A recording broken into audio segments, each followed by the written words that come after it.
하나님의 말씀은 갈라디아서 2장 6절부터 10절까지입니다.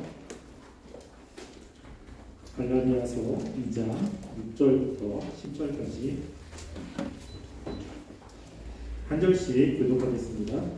유력하자는 이들 중에 원래 어떤 이들이든지 내게 상관이 없으며 하나님은 사람을 외모로 취하지 아니하시나니 저 유력한 이들은 내게 의무를 더하여 준 것이 없고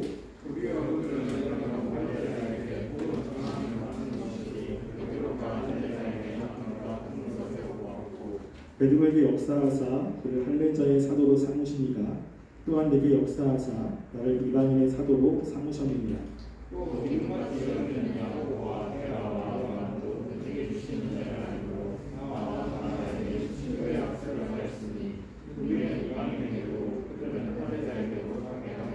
함께 읽겠습니다. 다만 우리에게 가난한 자들을 기억하도록 부탁하였으니 이것은 나도 본래부터 힘써 행하여 왔느니라. 네, 우리 다시 갈라디아서 말씀을 함께 살펴보려고 합니다. 그동안 살펴봤던 것은 사도 바울이 예루살렘에 올라간 사건에 대해서 기록을 하고 있습니다.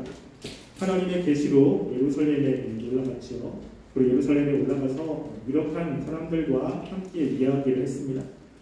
그 사람들이 사도 바울에게 어떠한 것도 주지 않았음을 이야기를 하면서 하나님께서 사도 바울을 하나님의 사람으로 세우심을 지금 말씀을 통해서 이야기를 하고 있습니다.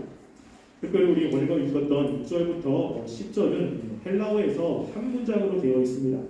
그 중간에 끊은 것이 아니라 한 문장으로 되어 있어서 우리가 이것을 함께 한 문장으로 다 보면 좋은데 오늘은 6절부터 9절의 말씀을 살펴보고요. 그리고 다음번에 10절의 말씀을 따로 떼서 살펴보려고 합니다.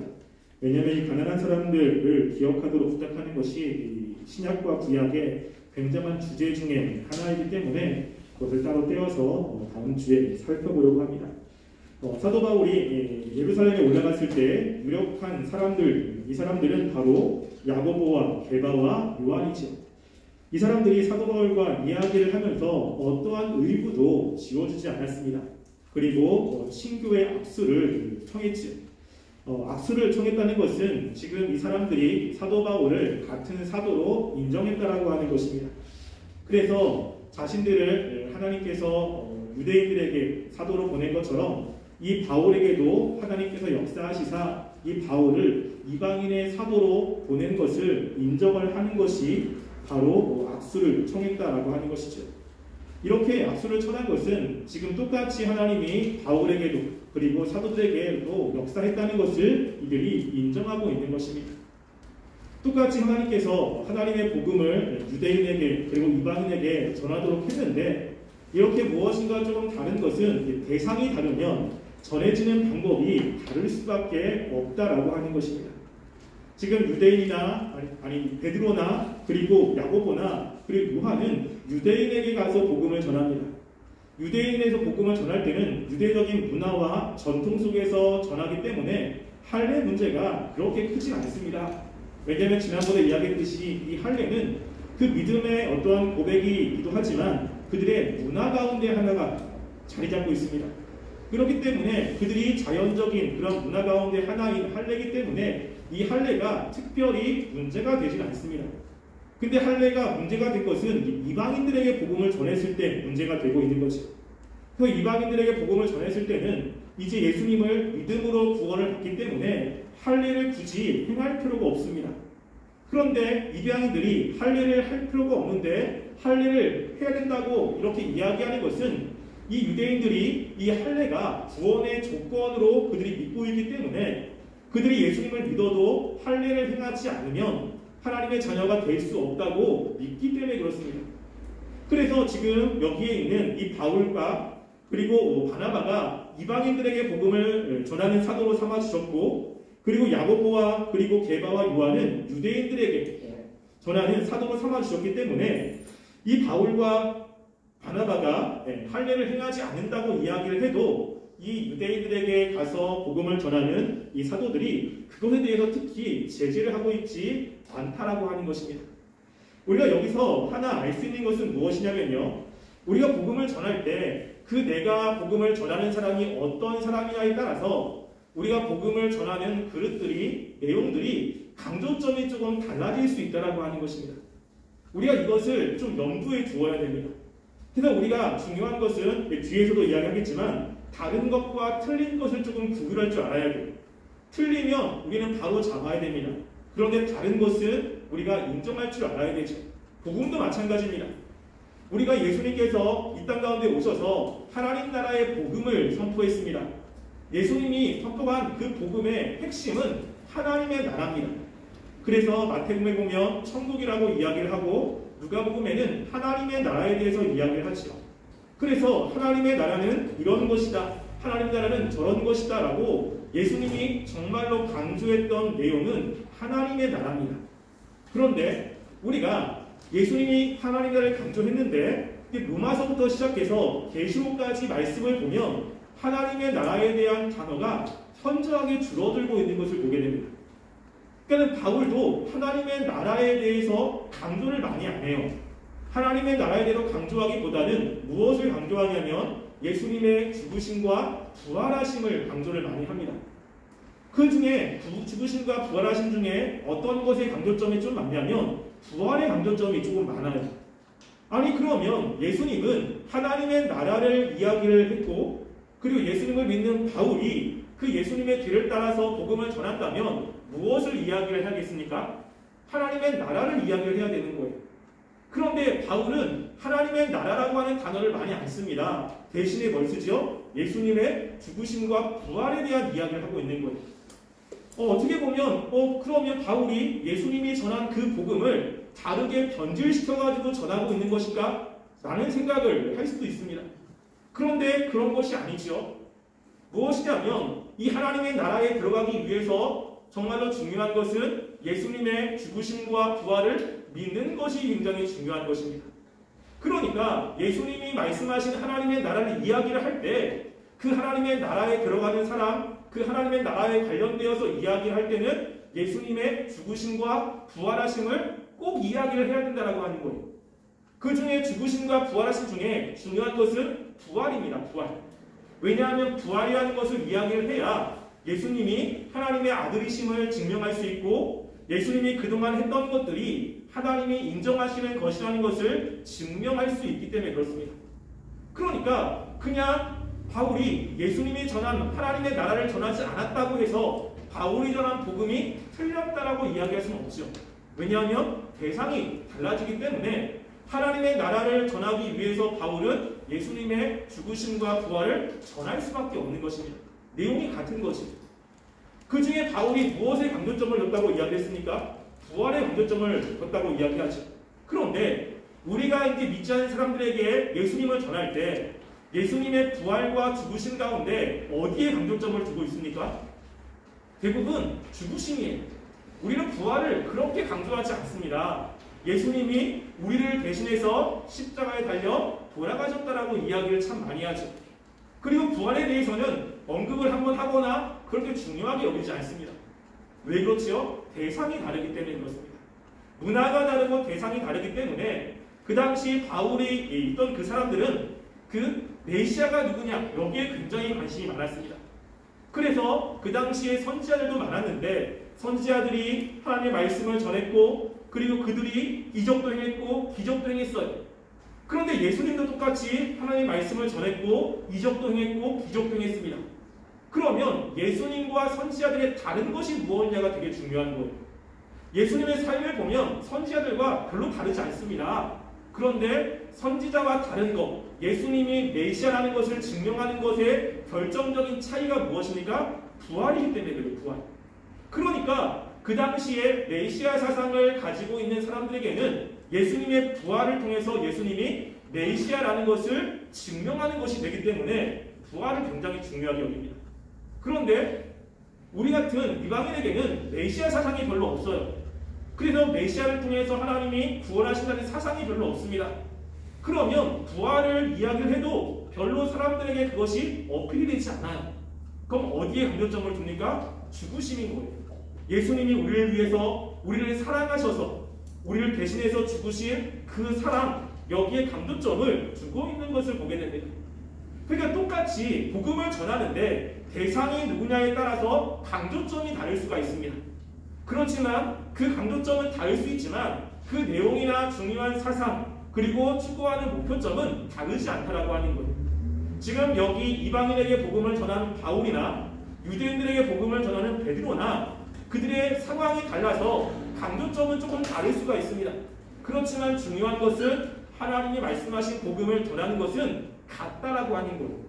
그렇기 때문에 이 유대인을 중심으로 했던 그 사도들도 이방인을 중심으로 한 이 바울에 대해서 친교의 악수를 내밀고 있는 것을 보게 됩니다. 또 이들이 이렇게 한 것은 무엇이냐면요. 오늘 말씀에서 특별히 7절 말씀을 보면요. 이렇게 친교의 악수를 나눈 그 결정적으로 중요한 것들이 있습니다. 자, 7절 보시면 이렇게 이야기하죠. 도리어 그들은 내가 무할례자에게 복음 전함을 맡은 것이 베드로가 할례자에게 맡음과 같은 것을 보았고 라고 이야기하죠. 자, 9절에 보면 이렇게 이야기합니다. 또 기둥같이 여기는 야고보와 게바와 요한도 내게 주신 은혜를 알므로 나와 바나바에게 친교의 악수를 하였으나 우리는 이방인에게로 그들은 할례자에게로 가게 하려 함이라 라고 이야기하죠. 지금 여기 보면 이 사람들이 친교의 악수를 하게 한 정말로 중요한 것이 있습니다. 그게 뭐냐면요. 7절에서는 보았고라고 하는 단어고 9절에서는 알았으며 라고 하는 단어입니다. 뭐냐면 지금 이 유대에 있는 이 야고보와 또 게바와 요한이 이 바울과 바나바가 하나님의 복음을 전했을 때 어떤 일이 일어났는지에 대해서 들은 거예요. 듣고 난 다음에 이들은 깨달은 것입니다. 아, 지금 이 바울과 바나바에게 성령님이 역사를 했구나. 지금 성령님이 역사하는 그것이 너무나 분명하구나라는 것을 깨달았고 그리고 알았다라고 하는 것입니다. 그렇기 때문에 친교의 악수를 지금 청할 수 있는 것이죠. 지금 바울과 그리고 바나바가 복음을 전하는 그것 가운데 성령님의 역사가 나타나지 않아요. 자신들 가운데 역사했던 그 성령과 같은 성령의 역사가 나타나지 않는다면 친교의 악수를 할 수가 없는 거죠. 그런데 친교의 악수를 한다는 것은 이들에게도 동일하게 성령님의 역사가 있다는 것을 이들이 깨달았고 그리고 보았다라고 하는 것입니다. 왜냐하면 이 성령님이 유대인을 중심으로 사역했던 베드로와 그리고 야고보와 요한에게도 역사를 할 뿐만 아니라 동일한 성령님이 이방인 가운데 역사하는 그리고 바울과 바나바에게도 역사하기 때문에 그렇습니다. 그래서 실제로 이 바울은 고린도전서 2장 4절 말씀에 이렇게 이야기를 합니다. 거기에 보면요. 자신이 이제 고린도 교회에게 쓰면서 이렇게 이야기하죠. 제가 읽어드리겠습니다. 내 말과 내 전도함이 설득력 있는 지혜의 말로 하지 아니하고 다만 성령이 나타나심과 능력으로 하여라고 이야기합니다. 자기가 복음을 전했을 때 이 복음을 전해서 사람들이 그 복음을 듣고 믿게 된 것은 자신이 말을 잘해서 설득력 있게 이야기를 해서 그리고 지혜의 말로 사람들을 그렇게 한 것이 아니라 중요한 것은 무엇입니까? 성령의 나타나심이 있다라고 하는 거예요. 그러니까 사도 바울이 복음을 전했을 때 성령이 나타난 것이 너무나 분명한 겁니다. 근데 그 분명한 그것을 이 베드로가 보았을 때 그것을 깨달았던 거예요. 왜 그렇죠? 이 베드로도 말씀을 전했을 때 성령이 나타난 그런 모습들을 보았잖아요. 자신들이 복음을 전했을 때 나타난 그 모습과 이 베드로가 복음을 전했을 때 나타나는 모습이 같다라고 하는 것입니다. 그러니까 인정할 수밖에 없는 거예요. 모습은 조금 다르고 대상은 다르지만 실제 성령님이 역사하는 그런 모습은 같다라고 하는 것입니다. 그렇기 때문에 지금 이 예루살렘에 있는 이 사도들이 바울과 바나바에게 친교의 악수를 하고 있음을 우리는 보게 됩니다. 여러분, 성령님이 역사하실 때 대부분 동일한 현상이 나타납니다. 왜냐하면 성령님은 본질이 같기 때문에 그렇죠. 그래서 우리가 사도행전에 보면 예수님께서 승천하실 때에 이야기하기를 내가 올라가면 보혜사 성령님을 보내겠다라고 이야기를 했죠. 그랬을 때 오순절 다락방에서 기도를 할 때 성령님이 임했습니다. 그 성령님이 임한 모습이 사도행전 2장 1절부터 4절에 이야기를 하고 있는데요. 한번 찾아볼까요? 사도행전 2장 1절부터 4절입니다.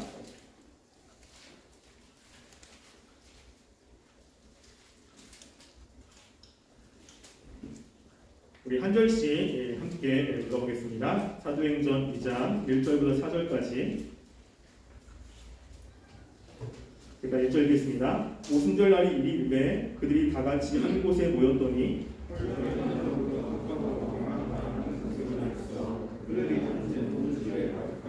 마치 불의 혀같이 갈라지는 것들이 그들에게 보여 각 사람 위에 하나씩 임하여 있더니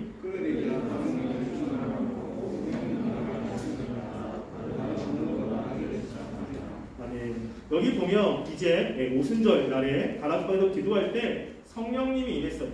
성령님이 임했을 때의 특징 중에 하나가 뭐냐면요, 그들이 다른 언어로 방언을 이야기했다라고 하는 겁니다.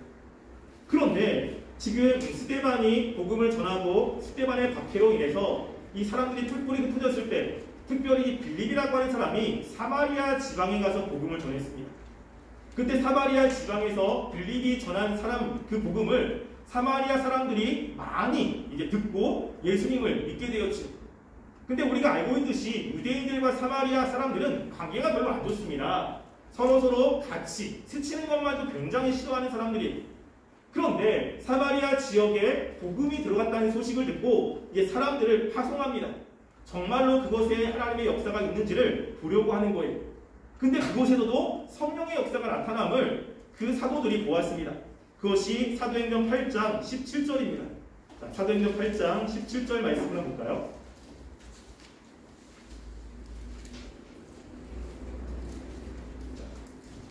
사도행전 8장 17절 말씀 함께 읽어보겠습니다. 시작. 이에 두 사도가 그들에게 안수함에 성령을 받는지라. 아멘. 여기 보면 성령을 받는지를 어떻게 알 수 있습니까? 지금 여기서 지금 두 사도가 그들에게 안수함에 성령님이 내렸어요. 아, 이게 성령님의 역사구나. 지금 마음적으로는 사마리아 사람들은 불편한 감정이 있습니다. 그들과 함께하고 싶지 않은 거예요. 그런데 그것을 복음을 전했다는 소식을 듣고 가서 안수했더니 성령님이 임한 겁니다. 그리고 나서 유대인들이 사마리아 사람들을 품기 시작하거든요. 성령이 역사했다는 것을 어떻게 합니까? 이 사건이 오순절 사건과 같은 현상들이 나타나기 때문에 그래요.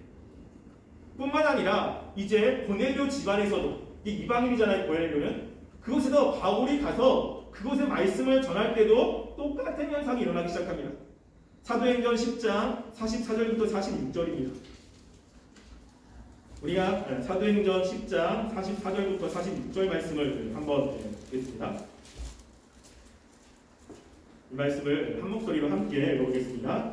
베드로가 이 말을 할 때에 성령이 말씀 듣는 모든 사람에게 내려오시니 베드로와 함께 온 하려고 신자들이 이방인에게도 성령 부어주심으로 말미암아 놀라니 이는 방언을 말하며 하나님 높임을 누르더라. 아멘. 여기서도 성령 부어주심을 보았어요. 그 부어주심에 대한 증거가 무엇입니까? 방언을 말하며라고 하는 거예요. 이 방언이 성령이 임했다라고 하는 그러한 명확한 증거라고 이야기할 수는 없습니다. 그런데 이 당시 초대교회 당시에 성령님이 임했을 때 이 베드로에게 임했던 그 성령님이 방언을 하게끔 한 것을 보면서 다른 복음이 전했을 때 똑같이 성령이 임했을 때 같은 현상이 일어나는 거예요. 같은 현상을 일어나는 걸 보면서 아, 성령님이 지금 역사를 하는구나 라는 것을 알 수 있다라고 하는 것입니다. 우리도 그렇습니다. 우리가 복음을 전하고 신앙생활을 할 때 때로는 무엇인가 색깔이 조금 다를 수가 있어요. 근데 그것을 틀렸다라고 이야기를 하면 안 되는 경우가 참 많이 있습니다. 특별히 기도를 열심히 했을 때 신비적인 어떤 경험들을 하는 그런 경우도 있어요. 그런데 그렇게 기도를 많이 하는 사람들이 틀렸다라고 이야기할 수는 없습니다. 왜냐하면 우리가 하나님께 기도하며 나아갈 때 하나님이 우리들에게 신비적인 역사 이런 것들을 하나님께서 보여주거나 체험하게 합니까? 안 합니까? 이런 것들이 하죠. 이런 것들이 있어요. 특별히 이제 저 같은 경우는 저희 장모님 같은 경우도 기도하면 하니까 이 아말감이 금리발로 변하거나 이런 체험도 되게 많습니다. 방언을 하면서 환상을 보거나 이런 것들이 그 저희 장인어른과 장로님에게는 되게 많아요. 이런 것들이. 그러니까는 우리가 신앙생활을 잘 할 때 신비적인 체험이 분명히 있어요. 근데 신비적인 체험이 있다고 신앙생활이 엉망이다. 이렇게 얘기할 수는 없다라고 하는 것입니다. 우리가 정말로 중요한 것은 우리가 하나님의 역사가 어떻게 일어나는지를 정확히 알고 깨달아야 그 하나님의 역사와 같은 것을 보면서 하나님의 역사구나라고 알고 있고 틀린 것을 보면서 아니다라고 분별할 수 있어야 된다고 하는 거예요. 중요한 것은 우리가 하나님의 역사하신 이런 것들에 대한 명확한 경험과 그리고 분명히 분별할 수 있는 능력을 가지고 있어야 된다는 것입니다. 이런 것이 없이 편협하게 내가 가지고 있는 것, 내가 하는 것만이 옳다라고 이야기를 한다면 우리는 하나님의 역사를 제한할 수 있다고 하는 거예요. 만약에 베드로가 할례를 받지 않으면 구원을 받을 수 없다라고 이야기한다면 하나님은 바울을 통해서 이방인에게 할례가 아니라 믿음으로 구원을 받는다고 이야기하는데 이 베드로가 하나님의 역사하심에 대한 것들을 몰라요. 그러면 바울에게 역사하시는 하나님에 대해서 이 베드로는 제한할 수밖에 없는 것입니다. 우리가 신앙생활을 할 때 내가 알고 있는 것이 전부라고 생각하면 안 돼요. 내가 지금 경험하고 있는 것이 다라고 생각하면 안 됩니다. 성경에 정말로 많은 하나님의 역사하심들이 있는 것, 그런 것들이 무엇인지를 알아야 된다고 하는 것입니다. 특별히 고린도전서 3장 6절에 보면 사도 바울이 이런 이야기를 합니다. 특별히 이제 아볼로에 관해서 나는 심었고 아볼로는 물을 주었을 때 오직 하나님께서 자라게 하셨나니 라고 이야기하죠. 사도 바울은 고린도 교회를 세웠어요. 그런데 그 세운 그 터 위에 아볼로는 말씀을 잘 전했습니다. 그리고 말씀으로 교회를 잘 세웠습니다. 사도 바울이 한 거와 아볼로가 한 사역의 모습은 다를 수 있어요. 그걸 가지고 고린도 교회 안에 사람들은 아볼로가 더 뛰어나다 아니면 바울이 더 뛰어나다 이렇게 나뉘어지기 시작한 것입니다. 그거를 들은 사도 바울은 이야기를 하는 거죠. 사도 바울이나 아볼로나 중요한 것이 아닙니다. 무엇이죠? 그 가운데 하나님의 역사가 있는지가 중요한 거예요. 모습은 다를 수 있습니다. 그렇지만 바울에게 있을 때, 바울이 사역했을 때 하나님의 역사가 있으면 하나님이 바울의 사역 가운데 함께하는 것이고 그건 바울을 인정해야 되는 거죠. 아볼로의 사역 가운데 하나님의 역사가 있다면 아볼로의 그 사역을 인정해야 된다는 것입니다. 사역의 모습은 다를 수 있어요. 그런데 거기서 중요한 것은 무엇입니까? 하나님의 역사가 있느냐, 하나님이 잘하게 하느냐라고 하는 것입니다. 바울에게 양육받은 사람들은 아볼로에게 양육받은 사람들이 좀 불편할 수 있습니다. 왜? 자신과 좀 다르기 때문에 그렇지. 아볼로에게 양육받은 사람은 바울과 함께 있던 사람은 조금 불편할 수 있습니다. 왜? 자신과 신앙의 색깔이 좀 다를 수도 있습니다. 그런데 거기서 중요한 것은 이 조금 불편하냐 그렇지 않느냐가 아니라 하나님의 역사가 있느냐 그렇지 않느냐라고 하는 거예요. 하나님께서 그때그때에 맞는 상황 속에서 그때그때 맞는 사람들에게 역사하셔서 하나님이 일하시기 때문에 그렇습니다. 근데 우리가 중요한 것은 하나님의 역사하심이 어떻게 나타나느냐, 하나님이 일하실 때 어떤 반응과 어떠한 일들이 일어나느냐, 이런 것들을 보는 눈이 우리에게 필요하다고 하는 것입니다. 그래서 우리가 그런 것들을 위해서 기도하셔야 돼요. 그래서 나와 조금만 다르면 뭐 틀린 거야, 나만 조금만 다르고 그러면 그것은 아닌 거야 라고 절단하거나 아니면 분리주의처럼 나누는 것은 하나님이 원하시는 모습이 아니라는 것입니다. 만약 그렇게 나눈다면 이 바울과 이 베드로는 함께할 수가 없습니다. 이 둘 다. 우리가 여기서 또 하나 알 수 있는 것은 무엇이냐면요, 하나님의 역사하심은 일방통행이 절대 아니라는 거예요. 우리가 지난번에 살펴봤듯이 하나님께서 지금 예루살렘에 올라가서 이렇게 갈 때 하나님의 계시로 올라갔습니다.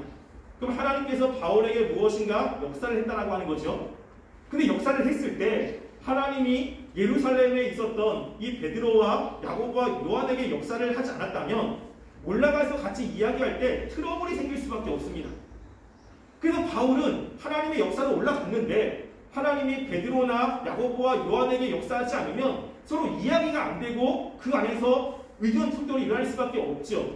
그런데 베드로에게 그리고 야고보에게 요한에게 하나님이 동일하게 역사하셔서 이 바울이 올라가서 이야기를 할 때 그 예루살렘에 있었던 사람들도 바울의 이야기를 듣고 서로 함께 하나님을 위해서 가도록 서로 악수를 청하고 있다는 것을 우리는 알게 됩니다.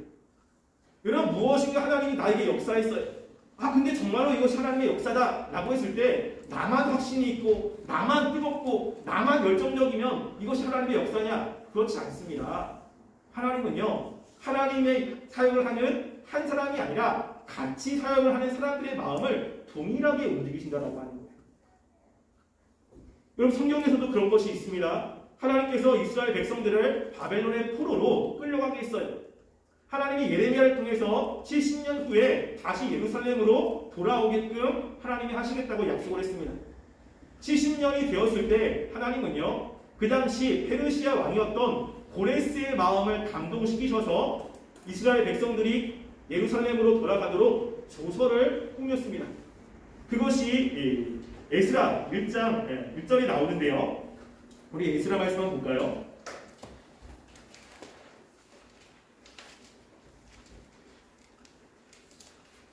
에스라서 말씀 보겠습니다. 에스라 1장 1절 말씀 함께 읽어보겠습니다. 1장 1절 보겠습니다. 시작. 바산 고레스 원년에 여호와께서 예레미야의 입을 통하여 하신 말씀을 이루게 하시려고 바산 고레스의 마음을 감동시키심에 그가 온 나라에 공포도 하고 조소 내려 우려되. 아멘. 여기 보면 하나님께서 바사왕 고레스의 마음을 감동시키셨죠. 그래서 하나님의 일을 하시려고 이 왕의 마음을 움직였습니다. 근데 고레스가 조선을 내렸을 때 그렇게 실제로 하나님의 일을 하는 이스라엘 백성의 마음이 완강하다면, 가고 싶지 않다면 하나님의 그 사역은 이루어질 수 없습니다. 근데 이스라엘 백성들은 바벨론에서 짧게는 50년, 또 길게는 70년 동안 거기서 산 사람들이에요. 그래서 땅을 일구고 사람들과 친해지고 그 안에서 안정되게 살고 있는 사람들입니다. 근데 예루살렘은요, 다 회파됐어요. 그곳에는 아는 사람도 없고 친척도 없습니다. 그리고 이방인들만 거기 있는 거예요. 그리고 거기까지 가는 데는 몇 달이 걸립니다. 가는 가운데 죽을 수도 있고 또 가서 살아가는 삶이 굉장히 불안정한 곳이에요. 근데 고레스가 야 이제 너희 고향으로 돌아가도 된다 라고 이야기했을 때 그 바벨론 안에 있는 이스라엘 백성들이 다시 고향으로 가는 것은 굉장히 쉽지 않은 결정입니다. 그런데 그 일을 하나님이 하시고 있는 거죠. 그러니까 하나님이 또 어떤 것도 역사를 하시냐면요, 우리 이 1장 5절 말씀도 한번 읽어볼까요? 자, 에스라 1장 5절 말씀 함께 읽어보겠습니다. 시작. 이에 유다와 베냐민 족속들과 제사장들과 레위 사람들과 그 마음이 하나님께 감동을 받고 올라가서 예루살렘에 여호와의 성전을 건축하자 하는 자가 다 일어나니. 여기 보면요, 그 고레스의 칙령을 들은 사람 가운데 그 어떤 사람들이 있습니까? 마음이 하나님께 감동을 받고 올라가고자 한 사람들이 있다는 거예요. 그러니까 하나님께서 그 말씀을 들은 이스라엘 백성 가운데서도 그들의 마음을 바꿔주시고 있는 것입니다. 그래서 어려운데, 그리고 굉장히 좀 힘든 길인데, 그럼에도 불구하고 하나님께서 그 마음을 움직여 주시니까 그렇게 가기로 결단한 사람들이 모이기 시작하는 거예요. 누가 역사하고 있죠? 하나님이 역사하고 있는 것입니다. 그런데 그렇게 가서 예루살렘의 성전을 지을 때 또 뭐가 필요합니까? 성전에 집기류가 필요하죠. 그 집기류를 가지고 가야 그 성전을 건축할 수 있습니다. 그러니까 하나님께서 6절 말씀에 있는 내용을 또 하시는 거예요. 6절 보시면 이렇게 기록되어 있죠. 그 사면 사람들이 은그릇과 금과 금품들과 짐승과 보물로 돕고 그 외우드 예물을 기쁘게 드렸더라 라고 이야기합니다. 이스라엘 백성이 나간다는 소식을 듣고 사면의 사람들이라는 것은요, 이스라엘 족속이 아니에요. 그 당시에 많은 외부의 이방 족속들이 함께 살고 있는데 그 이방 족속들이 이스라엘 백성이 간다는 소식을 듣고 그들을 위로하고 있는 것입니다. 그리고 그들이 가면서 필요한 것들을 다 내주고 있는 거예요. 금과 은과 먹을 것과 이런 걸 통해서 가서 열심히 하라고, 그리고 이걸 가지고 가면서 풍의를 때우라고, 가서 이걸 가지고 성전을 건축하라고, 그러면서 물질적으로도 도와주고 있는 모습을 보게 됩니다. 그러면 하나님은 이렇게 일하시는 거예요. 그래서 내가 어떤 마음을 가졌다, 야 이게 하나님의 역사야, 하나님 이렇게 했어 라고 하는데 상황이 움직이지 않아요. 상황이 어떻게 막 뭐 안 돼요. 도와주는 사람들도 없습니다. 그러면요, 생각을 하셔야 돼요. 과연 이게 하나님의 역사인가? 혹시 내가 하고 싶어가지고 그런 거 아닌가? 그런데 하나님의 역사가 있을 때는요, 나만이 아니라 내가 가는 그곳에 하나님이 야 정말로 예배해 주셨구나, 하나님이 지금 이렇게 하시고 있는구나 라고 하는 것을 그 곳곳에서 발견하는 것을 볼 것입니다. 저도 그랬습니다. 여러분도 알다시피 저는 인천에서 있었고요, 일산에서 있었어요. 저는 일산과 인천을 넘어선다는 것은 꿈에도 생각하지 못했습니다. 그러다가 하나님의 은혜로 부산에 내려오게 된 거죠. 근데 부산에 내려오면서 연고지도 없습니다. 그래서 저는 부산을 여행을 딱 한 번 왔어요. 와본 적도 없는 곳이에요. 근데 이쪽으로 오는데 와가지고 집을 알아보고 또 면접을 보는 가운데 저는요, 하나님이 그 순간순간마다 역사하시는 것들을 저는 경험을 했어요. 그걸 통해서 야, 하나님이 정말로 나를 이곳 가운데 인도하시는구나 라는 것들을 정말로 많이 경험을 했습니다. 그러면서 확신한 거죠. 아, 하나님께서 이쪽으로 인도하시는가 보다. 무엇인가 나는 모르지만, 그리고 나는 알 수 없는 것이지만 하나님이 무엇인가 계획이 있기 때문에 이쪽으로 보내셨구나라고 저는 확신하면서 이 사역을 하고 있는 것입니다. 또 언제 어떻게 될지는 알 수 없죠. 우리가 하나님의 역사는 바로 이렇게 나타납니다. 나 혼자만, 그리고 하나님의 역사가 하나님의 은혜가 또 하나님의 계획이 나한테 들려줬는데 그 일을 추진해 나가는데 아무것도 없어요. 도움의 손길도 없고 내가 가는 곳에 하나님의 역사라고 하는 것들이 하나도 나타나지 않습니다. 여러분, 그럼요, 아닐 수도 있습니다. 하나님의 역사는 일방통행이 절대 아닙니다.